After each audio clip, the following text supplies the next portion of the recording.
Hello again, everyone. Welcome back to the Poisoner's Almanac. I am your co-host, Adam. I'm Rebecca. How you doing, sweetie? I'm good. You look good. Thank you. I went pink again. Mhm. I missed it, and it is the season, It's so cute. Not sure what season was related to pink hair, but Who cares? It looks so good on you, thank you. like with your skin tone and your eye color and all that. Thank you. I But didn't think you could get better looking, and then you go and do this. oh god, here we go. Hmm. But yes, I have. It's been an interesting week, morbid week. It's been a very Insane week. violent sort of week. A lot of things happen. So it's been one of those weeks where it's like again. Mhm. So Let's go to a couple comments over here on Spotify. Joe Boo says, "I've had scarlet fever. Actually, it was just once and super random. I had to quarantine. mhm, That had to be weird. yeah. Scarlet fever happening now. That's It wild. still does though, just we're not used to it here, but Right. it still happens. Right. Twish Granter. Hey guys, I love the podcast. It is pronounced Twish, like the way you said it. And Becca asked you why not. Keep up the awesome job. Who got it right? I was right. I I was right. Everything I say is right. That's really funny. And then Kiki Lynette says, I believe Karen Carpenter's death was contributed partially to overuse of Ipecac. Okay. That makes sense. I did not know that. Mm-hmm. I'm a musician myself. I don't know if you guys have Yeah. seen, I've got guitars in the background and stuff. Karen Carpenter was an incredible musician, an incredible drummer, which was very rare for a female, especially in the era that she was a part of, because usually it was all mostly men playing instruments. If a woman was a musician, it was usually she's playing the keyboard, acoustic guitar, the Joni Mitchell types. I don't know about the grandma. Isn't that grandma that does the drums to Well, yes, the Disturbed song? Right, but she wasn't like a major label What? artist. I can't ever do that. She wasn't like a major label No, but artist. she was good. So, but Karen Carpenter really could hang with the best drummers on the planet. She was incredible, really talented multi-musician. Yeah. All right, let's move to housekeeping for the old podcast. Keeping of house. Follow us on whatever platform you're watching or listening on. Thank you in advance for leaving 5-star reviews. We have a 4.9 average star rating out of 5 on Spotify. Thank you guys so much for that. Follow us on socials. We've got links in the show notes to follow our personal socials and the dedicated podcast social accounts. The Patreon's up and running. Let us know what kind of content you'd like to see on the Patreon. For a single United States dollar per month, you can support the podcast and get access to perks, including... We do have another tier. We do have another tier. Do you want to talk about that right now? Well, it's like the $3 tier gets you the poison in the news, which we were doing on here. Yeah. But like it was taking up a lot of time. It was. And space within the podcast. And so, yes. Which, we were enjoying doing it, but we can actually talk for a little bit longer about poison in the news on a separate area, basically. And so that's what and not everybody was, I think, some people are interested in it, some people aren't. So that's, we put that kind of to the sides. People who want to watch it can. Yeah. And so, but you get that along with everything else that you would get in the $1 thing as well. So that's right. Yeah. And then there is a $5 tier. It's coming soon. Coming soon. Which will include everything at $1 and $3 a month. And the $5 tier also includes Camilla-sodes. That's what I'm calling them right now. We're working together on some getting kids out to kind of explore and doing that safely. And it's not just for kids. I mean, it's just family friendly. So like, if you want to just watch us learn about not just poisons in real time, which, hey, don't touch that, right? But also, I don't know, just whatever we find out there and how to do so safely. She's going to be wanting to talk about the weather soon too. And since we're right smack in the middle of hurricane season, she's excited about that. That's right. So we're going to do that. And also we'll probably do that like twice a month just because she and I both have ADHD. So twice a month is about as many times as I'm going to be able to get her time to do that. But that's fair. The other, I think also twice a month with that tier at least twice a month, maybe more if I really like it. Might put in some lives of just come hang out with me while I do my notes for the podcast. Yes. You yes, know, because you are, yeah, it's a whole vibe. Because, and also, what is it? Body doubling. Yes. We can help each other. Great whatever you might be doing. Mm-hmm. So those are the changes coming to the podcast. But at the lowest level, you get weekly bonus episodes. You get the option to leave us a voicemail that we play on the podcast here and react to. You also get shouted out on the podcast by name. And those people are as follows: 87 Pens Girl 71, Mara Santiago, Grace Lahan, Genevieve, Nahev Shatrik, Jay Went, Incan Hafner, Kira Yorsek, Tay of Sunshine, Monique, Shane R., Sue Steves, James Mills, Megan Geiler, Liz B., Willie Wolf NZ, Mama G, Nicole Rivers, Richard Miyako, Heather Nolan, Kaylee, Sasha Rubel, Maya Shostak, Maggie's Yarm, Ogre the Viking, Lynn Rocket, Brett Moser, Zaid, Neil Houdini, Nicole Crane, Jefferson Vargas, Carmen Q, Sarah G., Knittin' Ninja, Estar, Olive Octopus, Betsy Rich, T-Bug, Christine Moljadi, Morgan Brittingham, Blaufrosch, a.k.a. Clara Jurisons, Vix, Anne Maria, Carl Ziegler Jr., Clyde, Jennifer Wilson Richter, Too Fidgety, Wendy G., Elena MK, Caitlin Martin, Pungrammed 101, Minnesota SPT, Tasha, Stuart Slattery, Simone Valdez, Christian Scradergard, Bonnie, Oma D, Ryanella Lara, Kristen Arnold, Aaron Carey, Lynn Simpson, Melissa Emmel, Desiree Davis, Jennifer Ramirez Johnson, Dalek Party, The Warped Witch, Dizzy Dancer, Creative Otter, Yadmit, Supergirl Sway, Rachel, Anya Brandt, Ebby, Leah Marie Matson, Lady Digitalis, Jesse, Shay 10, Julia Franzoni, Sparks, Gloria Eichmann, Thomas Huff from Strings to Things, Soy Kasumi, Jessica Gasparini, Robert Jr., Caitlin and Donna Lanchanese, Lauren Smith, Anna G., Serpentine Fire, Melanie the SLP, Stuart Lee, Solstice, Chris Millanak, Mackenzie Kennedy, Libby, Hetty, Hantapalooza, J Moon, Kelsey H., Paper Sky, Hannah Cook, Nikki Larkin, Campasar, Britt Clark, Paris Langer. I'm thinking of the golfer Bernard Langer. Paris Langer. Tell me if that's correct or not, Paris. Andrea, Shameless Agitator. Thank you all for supporting I hope our podcast. to be, We aspire to such things. All right, dear, what are we covering today? Hot today. Okay. Now for free 99. Oh my God. I love it. I love his stuff. It's funny. So we're actually going to go over some diseases that are arboviruses. Do you know what an arbovirus is? Arbovirus. Tell me. These are illnesses spread by arthropods. Okay. Which would be? Specifically, we're going to talk about mosquito-borne diseases because mosquitoes have long been really the number one killer critter. So, as small as they are, they spread some really deadly things. And this is going to be a two-parter, which I know. Two-parter. I knew you were going to do that. If you've never seen Galaxy Quest, there's a fantastic actor named Sam Rockwell who's been in a bunch of great stuff.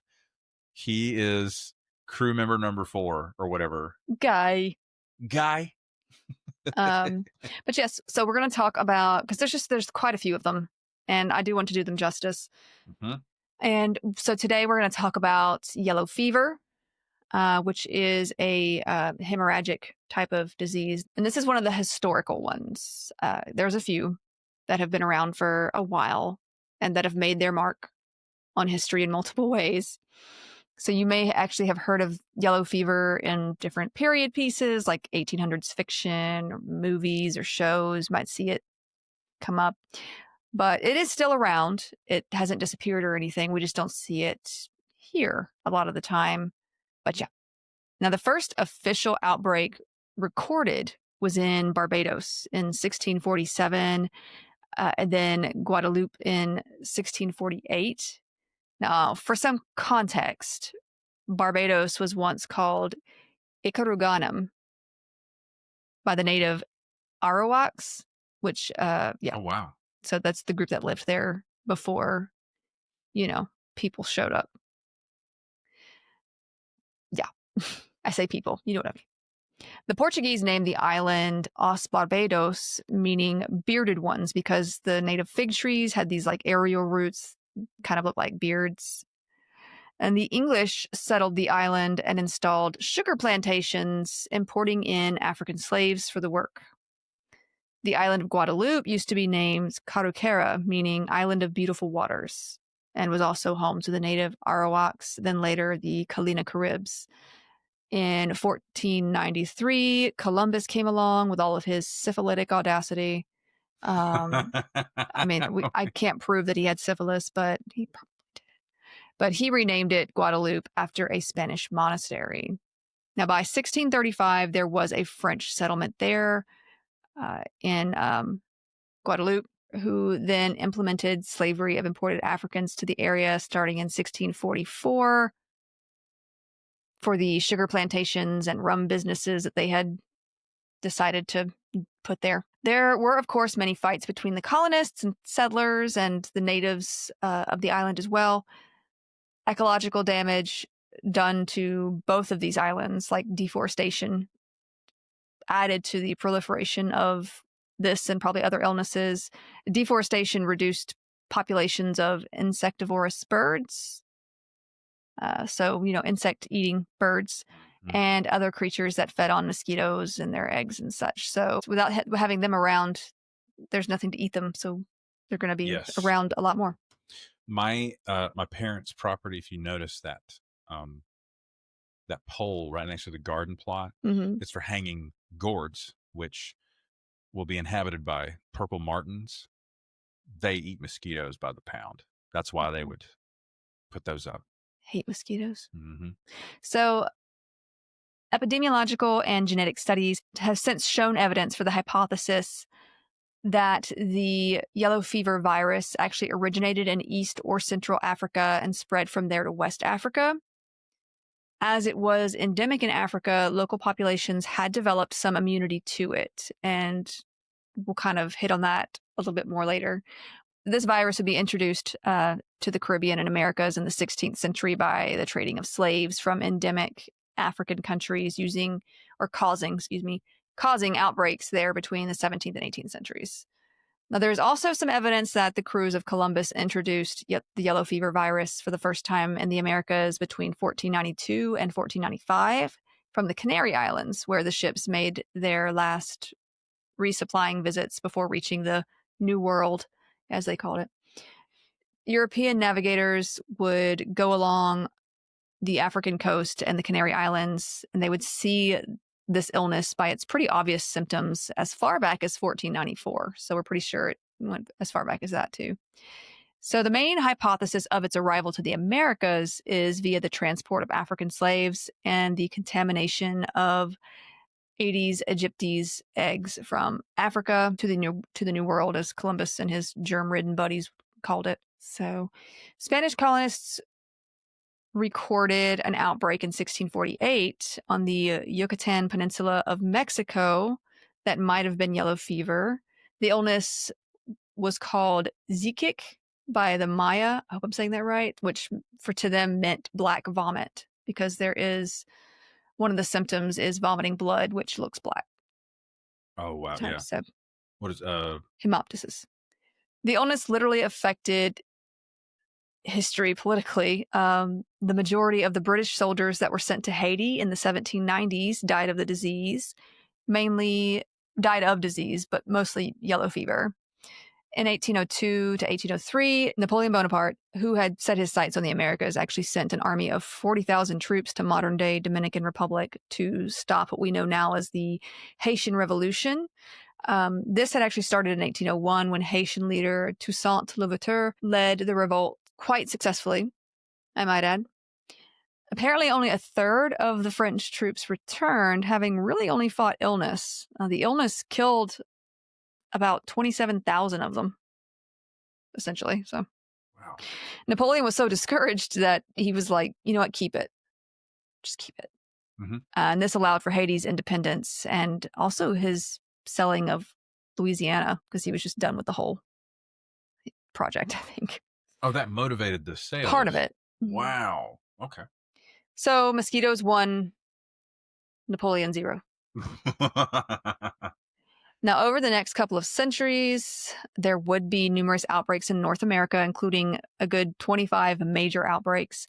Most of these occurred in southern states because the mosquitoes who spread the virus, they thrived in hot and humid environments. But of course, they didn't know it was mosquitoes spreading it back then. This would not be known until much later. Now, one of the major outbreaks did happen in Philadelphia in 1793. I know that's not a southern state, but this is at this time, about 10% of the population perished from it. So it's like 5,000 people out of a population of 50,000 people. Okay. It likely arrived unknowingly with Caribbean refugees fleeing from the illness themselves. Philadelphia was the nation's capital at this time, and government officials, including President George Washington, along with about 50% of the general population, fled the state because of this illness. There were like nearly 100 deaths a day happening, Brother. It hit hard again in Philadelphia in 1797, killing about 1,500 people. And again the next year in 1798, killing about 3,645 people. That's a lot. If that had occurred before the Declaration of Independence, or, like in a more fragile time for colonization, it could have stopped colonies from being formed completely. Well, I mean, smallpox was going on around the Revolution, but they, George Washington actually made his troops get inoculated to help prevent serious illness and all that. What can I say? It was a very smart move. He owned slaves, but also. So vaccines saved America? In a way, yes. Yeah. Now, the 1878 outbreak in the Mississippi River Valley, the MRV, as the kids call it. This actually killed around 20,000 people. Now, this outbreak actually first started that summer in 1878 in New Orleans, which was, it was and is port city. They were receiving trade ships from the Caribbean islands. Approximately 20,000 were infected in New Orleans and 4,000 were left dead. It would have actually been worse if not for this trend of rich Southerners, which in New Orleans' case was like a third of the population.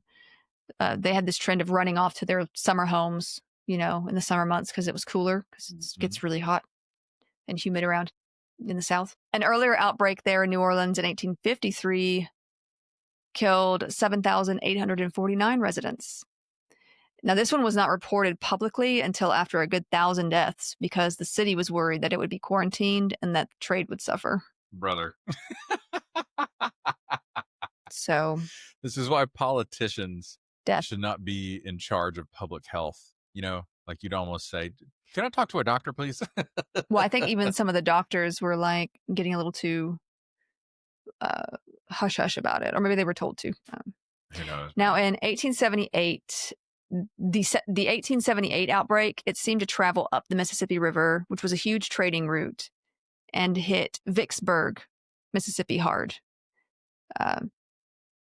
It then hit hard in Memphis, Tennessee.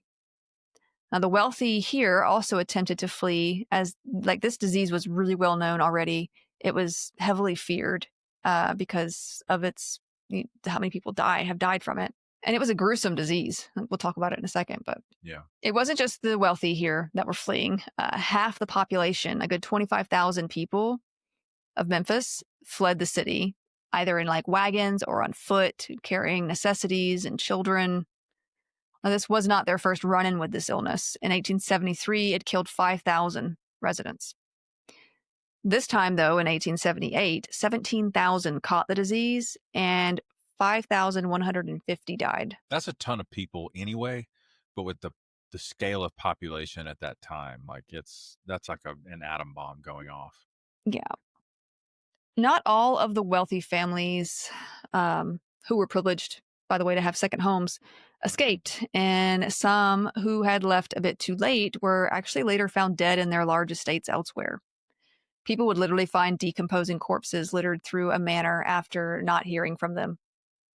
In one case, a former enslaved man who had become a servant for a family, he reached this family's home where he had once worked, and he found all of them dead except the 9-year-old daughter, Lena Angevine. She actually recovered thanks to his rescue, She later became a nurse who actually helped with research on yellow fever later. We'll come back to her in just a minute.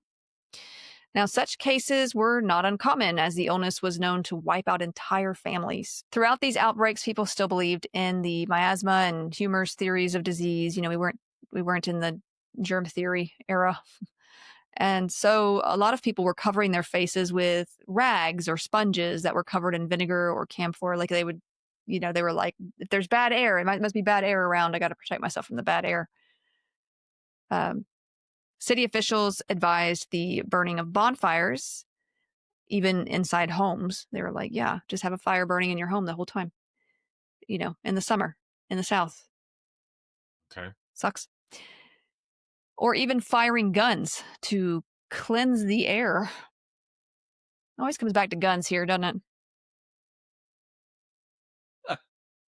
Oh, man. Now, it constantly smelled like death and smoke. Mm-hmm.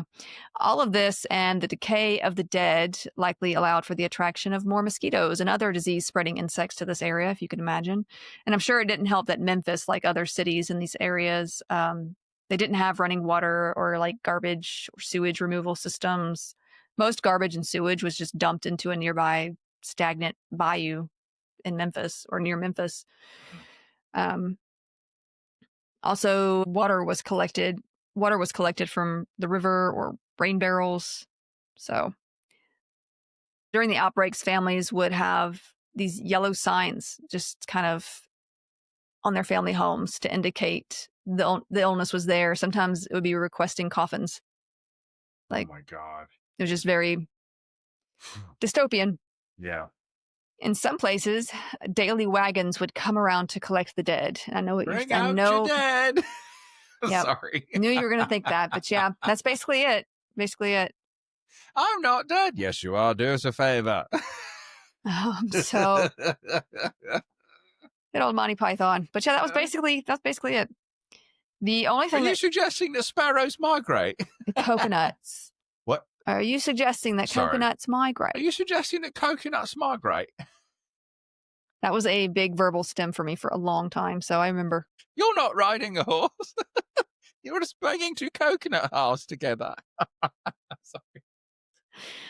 So the only thing that did help was when cooler weather showed up, killing off the mosquitoes. Of course, they still didn't know this is what was causing it. But now I talked a lot about Memphis just now, but the spread of that year's outbreak actually went further up into the Mississippi and Ohio River valleys, infecting at least 100,000 people in those areas. And as I mentioned, killing around 20,000 in total, Southern states from Texas to Georgia to Virginia struggled with outbreaks of yellow fever in the 1800s as well.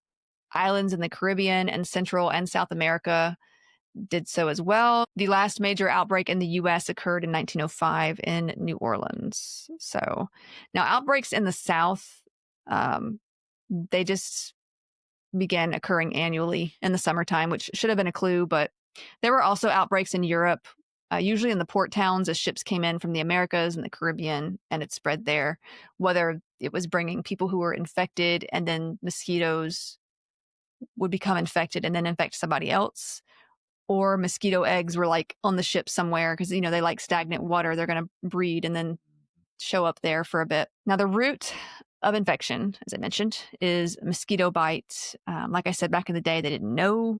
So they theorized that it was either contagious between people after they caught it through bad air, or, it was caused by some local source, like maybe the water kind of thing.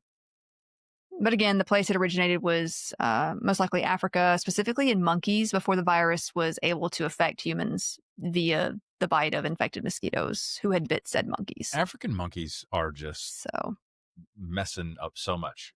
I mean, bats do too. I love bats, but, got to be careful with bats too. Yeah.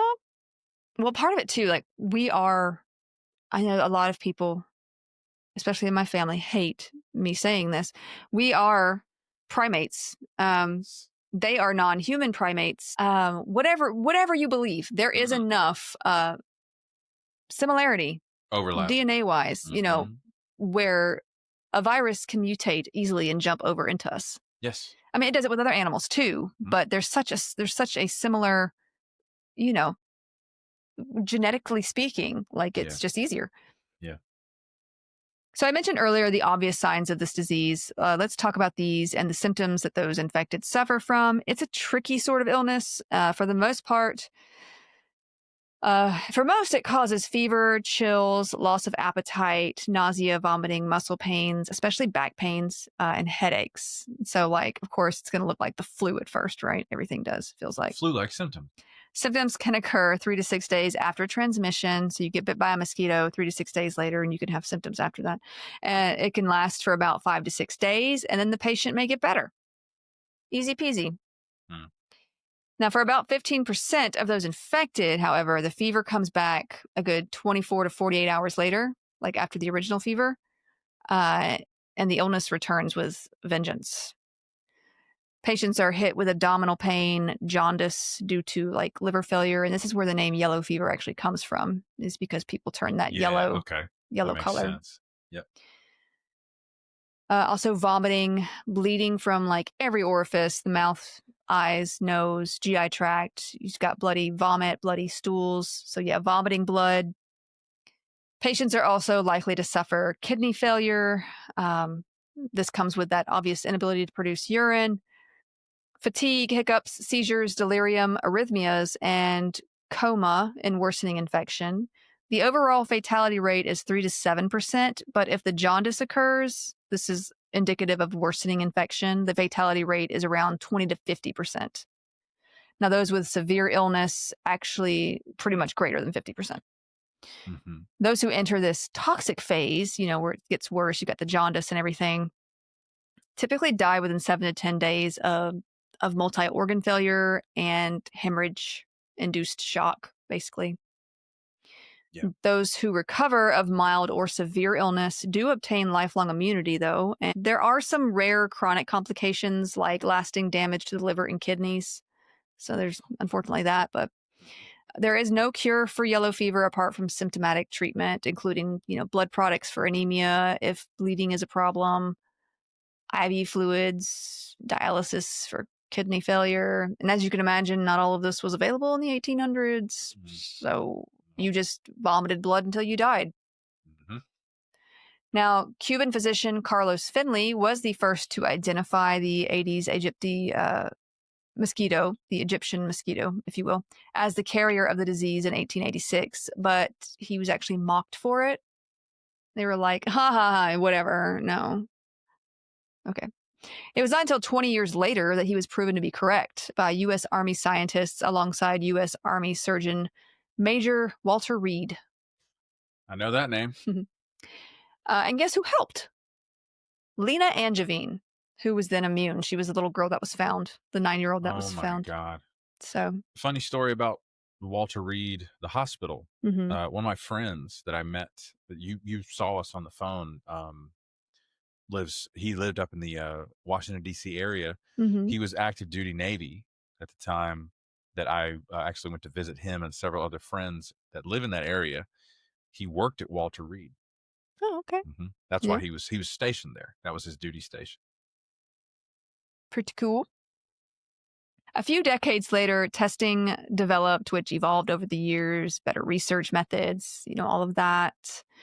A vaccine was created in 1937 by Max Thieler. He was a South African virologist working at the Rockefeller Institute for Medical Research in New York City. He actually won a Nobel Prize for this, of course. The vaccine was used during World War II to protect soldiers and is still given for those traveling to endemic areas. Protection begins by the 10th day after vaccine administration in about 95% of people. So it's pretty good. Yeah. And reportedly lasts for at least 10 years at that point. Now, the World Health Organization actually states that a single dose of vaccine is sufficient to confer lifelong immunity against yellow fever disease. So that's not bad. Yeah, pretty good. That is a durable immunity. They have since, been like, actually, it goes longer than that. Mm-hmm. Now, the World Health Organization recommends routine vaccination for people living in affected areas between the 9th and 12th month after birth.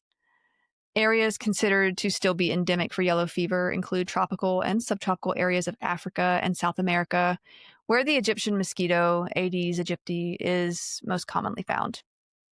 Between vector control problems and lack of testing equipment and vaccine availability issues, the illness is still prevalent there. Yellow fever can be difficult to diagnose because it does mimic other severe diseases like malaria, leptospirosis, and other hemorrhagic fevers.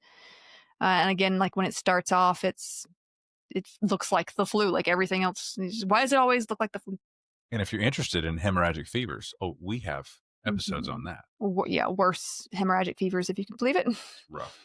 Now, there has actually been an increased risk recently in Bolivia, Brazil, Colombia, Ecuador, and Peru as of 2025. And some parts of that are like the urbanization of areas, but also there isn't much control of like vector control. Like they were trying to get rid of these mosquitoes for a while, but they kept coming back, and then like people were like, well, we're wasting money doing this. And so it's been,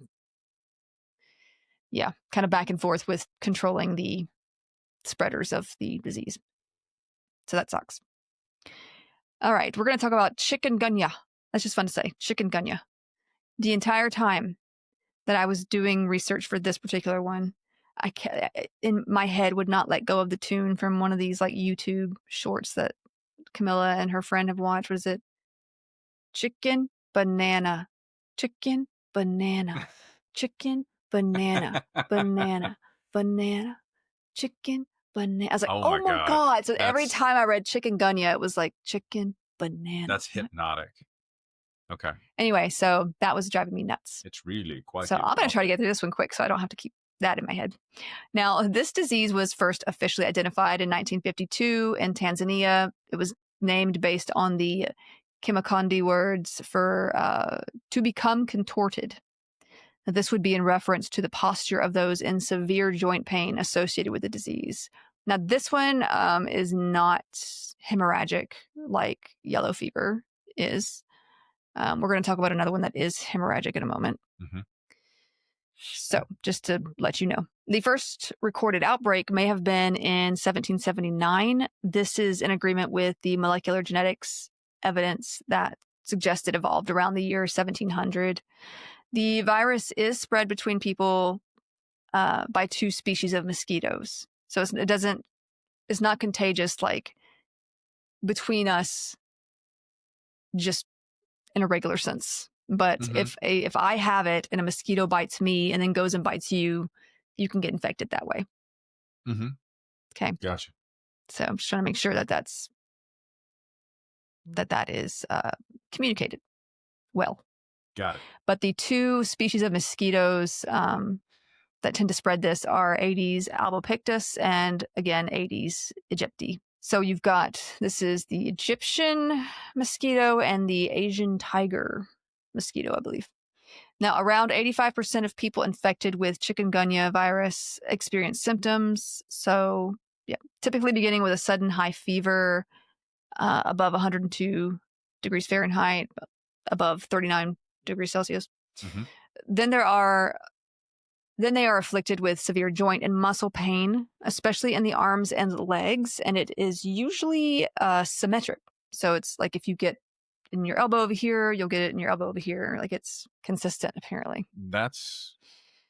It almost makes me think it's what we call like a dermatome. Do you remember, did you guys study those? Yeah. Like it's almost like a shingles will follow the pattern of a dermatome. Mm-hmm. It's almost like it's a neurological attack. Yeah, I mean it. Yeah, it actually really gets in your joints too. Mm-hmm. Like the virus itself gets in there. Other symptoms include headaches, backaches, nausea, GI distress, fatigue, sometimes a rash as well that can appear just red or also bumpy. And this rash is usually on the soles of the feet, palms of the hands, face, and torso. So like lots of places. Now, for some, the rash can be mild. Others, it can cover like 90% of the body. Like it varies. There are also maybe eye problems such as pain, conjunctivitis, and or sensitivity to light. Now, this first set of symptoms is just called the acute phase of chikungunya. It can last around a week, after which most symptoms resolve on their own. Some do have a post-acute phase of illness in which the symptoms can continue between 3 weeks to 3 months. There is also a chronic phase for some, with symptoms lasting longer than 3 months. Now, lasting symptoms tend to be joint pain, as with like arthritis, tenosynovitis, and or bursitis, those kinds of pains that you see with that. If the patient had joint pain or problems before this illness, they tend to get worse after as well. People with chikungunya, sounds like I'm saying chickens. People with chikungunya occasionally develop neurological disorders, including swelling and inflammation of the brain, inflammation and degeneration of myelin sheaths, in which you'd likely see a lot of MS type symptoms with that, because that's what happens with MS. Your myelin sheaths are around your neurons. That's right. Also, Guillain-Barré syndrome, acute disseminated encephalomyelitis, and visual problems.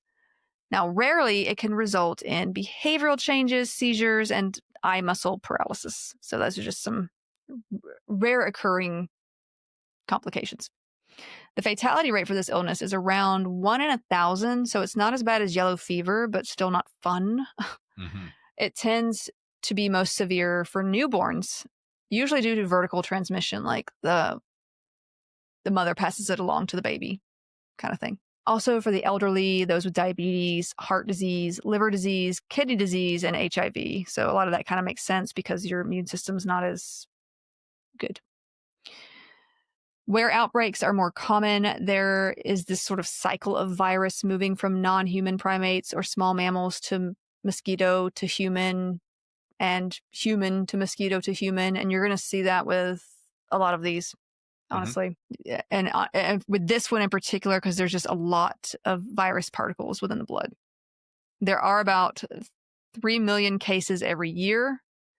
It is typically associated with tropical and subtropical areas in Africa, South America, and Asia. Something I forgot to mention about yellow fever real quick. I don't think they've actually had an outbreak of yellow fever in Asia. I'm going to double check that. That is interesting. I'm double checking, unless it's happened since I read this. Right. Oh, wait, yellow fever was confirmed in 2016 in China. Never mind. Well, there you have it. My information on that was outdated. See, I'd like to check my sources, but that particular fact just came back to me. So anyway. Interesting. In 2023, Brazil experienced a significant outbreak with over 180,000 cases reported. It has been seen in previously unseen areas as well, such as in parts of Europe, which is kind of weird for them. But in July of 2025, a severe outbreak occurred in China's Guangdong province. 7,000 people tested positive for the disease, although symptoms were said to be minor for like 95% of those people. So at least there's that. Yeah. I've also seen reports of this virus being researched as a possible bioweapon. So there's that. No fun. Who's doing that research? More on that to come. Probably us. I hope not. But there is no cure, but symptomatic treatment.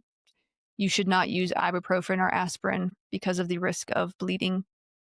Oh, I see. Yeah. Acetaminophen can be used. Corticosteroids are not recommended either for this particular one because of the immune suppression leading to worse infection. I imagine that's true for the others as well. But when I say steroids, I'm thinking about like the arthritic complications and stuff. So you're going to see a lot of inflammation.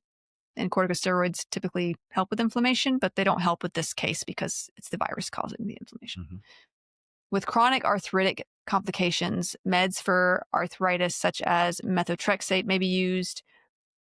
There is a vaccine, but there have recently been some questioning about it. The first chikungunya vaccine was approved for medical use in the United States in November of 2023, and then in the UK the year after. Common side effects were listed as headache, fatigue, muscle pain, joint pain, fever, nausea, and tenderness at the injection site, which is fairly normal for most, Now, the CDC and FDA did temporarily pause its use in those over 60 for possible neurological and cardiac effects. The pause started in May of this year, actually, and it did end in August, so like last month. A similar situation happened in the UK.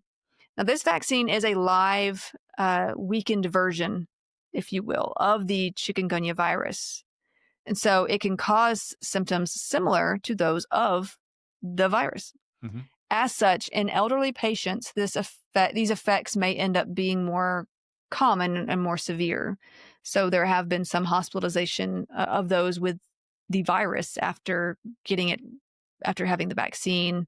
One died of encephalitis. All of these were over the age of 60.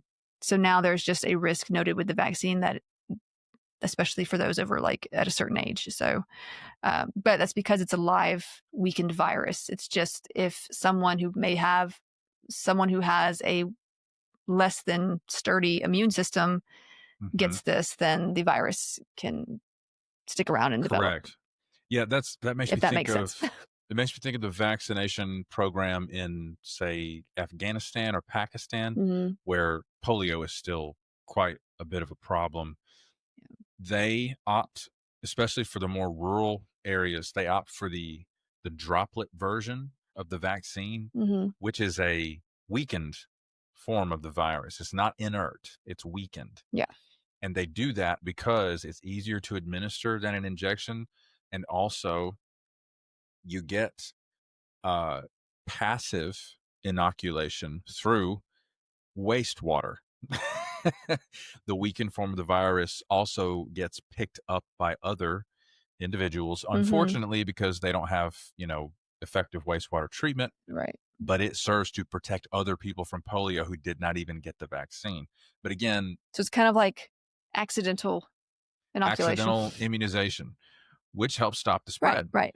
But it's not the most effective form of course, they could also get cholera at that point. So, well, because of the wastewater, the water's not clean. Course. I get what you mean, though.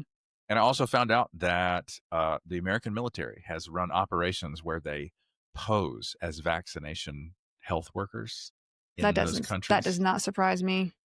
God bless America. That's been done with, I think we discussed that with another situation, but that one was really, it might have been DDT though, when we were talking about pesticides. They literally just went in and just sprayed pesticides in the houses of people. Okay. Anyway, yeah. That's enough of that. Not cool. Now, you really only see this vaccine given anyway where the disease is endemic, if it's available, and to those traveling to those places. It does work.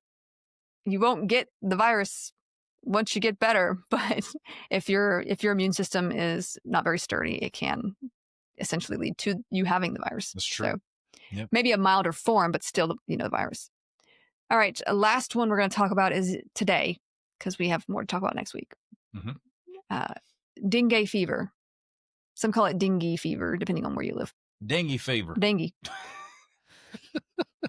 If you want to hear something said wrong, just look up somebody from the deep south. I'll be a dead man's dinghy. Is that what he says?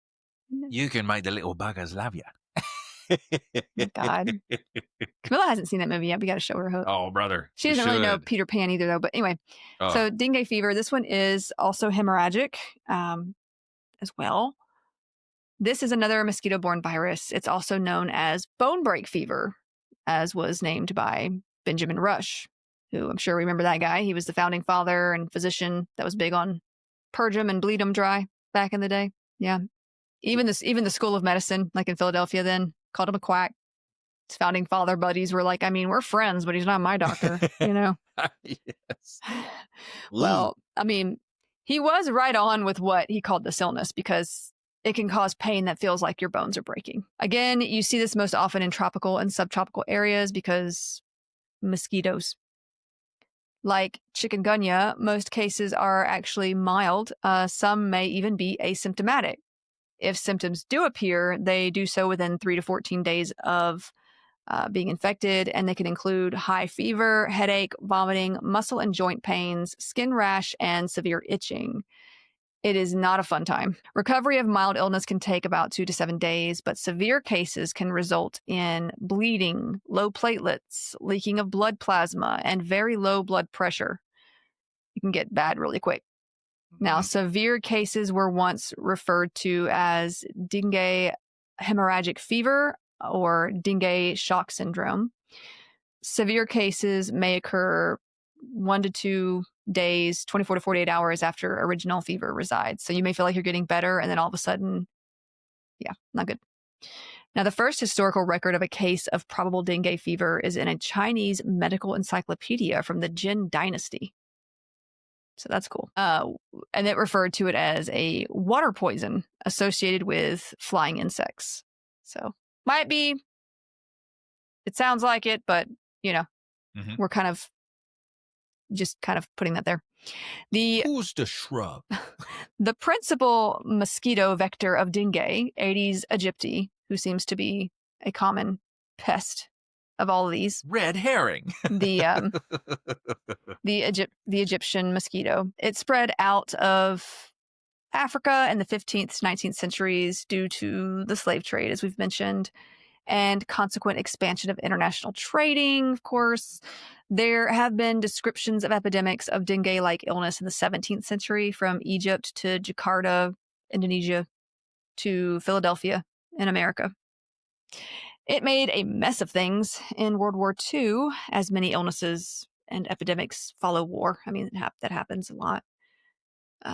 The severe hemorrhagic form of the disease was first reported in the Philippines in 1953. By the 1970s, it had become recognized as a major cause of child mortality in Southeast Asia.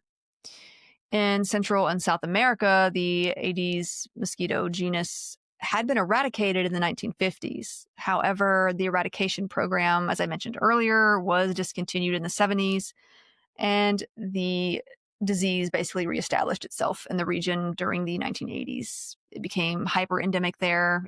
It's caused a lot of significant epidemics. More on that in a second, though. Another vector of this disease is the tiger mosquito, the Asian tiger mosquito, Aedes albopictus, we had just talked about as well. Like the Egyptian mosquito, it is the females that bite, like any mosquito, really, to get the protein from blood needed to produce their eggs. And they're just effing rude. Okay. First, mosquitoes. Watch your language. First, these mosquitoes, they'll spit on you because their saliva has these anti-clotting agents to kind of keep the blood tap open, if you will. Gross. Right? Then they stick their needle-like proboscis in you to drink it up. So the saliva, their saliva can have a lot of virus particles itself, but then they can infect you with dengue, as they feed. If a person has dengue and is fed on, the virus can replicate in the salivary glands of the mosquito, so the next bite will spread it. There are 4 different types of dengue virus known as dengue 1, 2, 3, and 4. There you have it. Which are all closely... Follow for more content like this.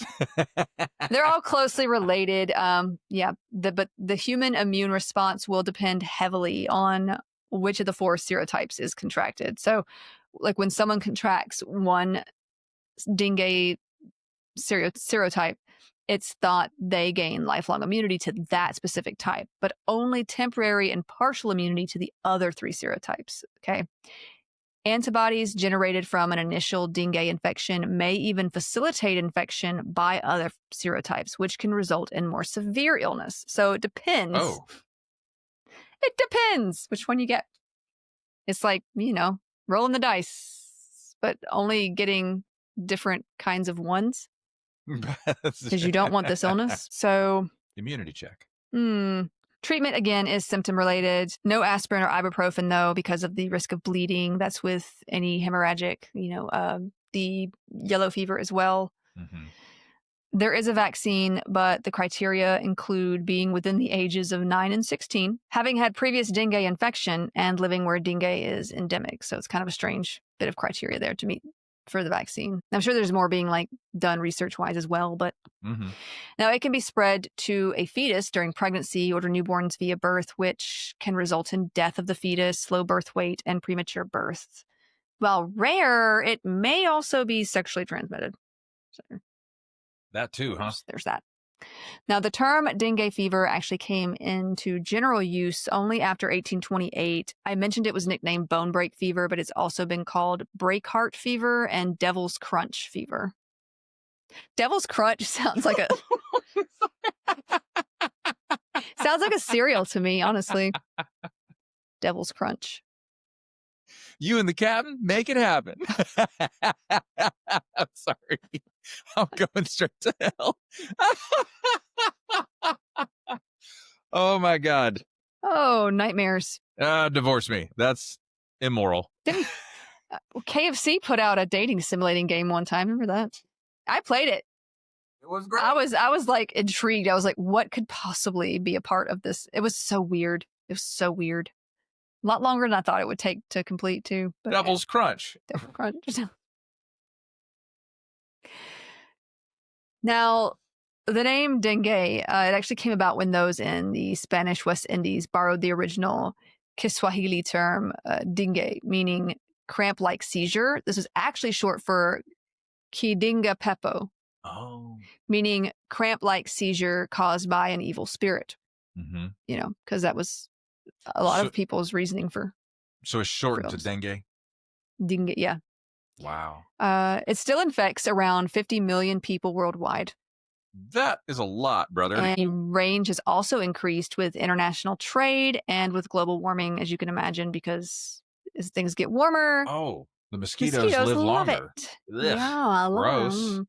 In 1985, Recycle. I hate mosquitoes. Well, there's always Antarctica. Maybe Iceland. I don't think Iceland has mosquitoes. Now you're talking. I don't think they do. Pretty sure they don't yet. Now, in 1985, for instance, a ship from Japan brought some tires into a Texas port. Now, there were like thousands of them, and they were there for recapping or something. They were also wet. Some of them were full of these puddles of stagnant rainwater that had accumulated before and during travel. Yeah. Mosquitoes love some stagnant water. It's one of the ways you can prevent mosquitoes around your property is getting rid of stagnant water. Exactly. Especially here in Georgia, though, we have like clay for soil. And so like water, if it rains enough, it just sits on top. It sucks. Right. Mm-hmm. Anyway, it's where they breed, though. It's just so happened that larvae from the dengue carrying tiger mosquito were just chilling in those tires as well. Now, these little jerks, like most mosquitoes, they're hardy and they're hungry. I mean, the females, at least the females are the ones that bite you. They made their homes in a good 17 southern states within the next few years. And by 1994, there were 2,248 reported cases of dengue fever within the U.S. They can make it through our winters and have traveled as far north as Illinois. I hate everything you just said. In 2023, the first case of dengue fever that was locally acquired, meaning not by travel, was reported in California. In 2024, Florida reported 1,044 local and travel-associated cases of dengue, the most in the continental U.S., basically, with California following with 719 cases. Mm-hmm. As of June 14th, 2025, there were 85 cases of travel-associated dengue and 1 case of locally acquired dengue in Miami-Dade County in Florida. Yeah. So there have also been major outbreaks in Cuba and in South American countries. 1998, Brazil reported 475,000 cases between the months of January and October. Dengue has increased in incidence in recent decades, with the World Health Organization recording a 10-fold increase between 2010 and 2019.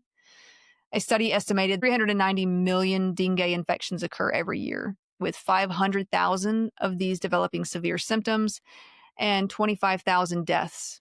And also, the global burden of dengue in 2013 amounted to $8.9 billion US dollars.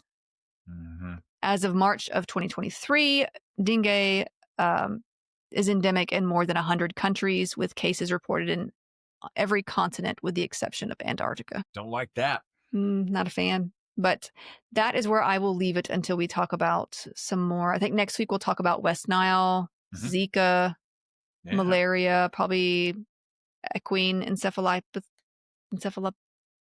that one, encephalitis, something like that. It's one of those. It's not one that I see often, or have seen often, but it's equine something. But it's another mosquito-borne illness.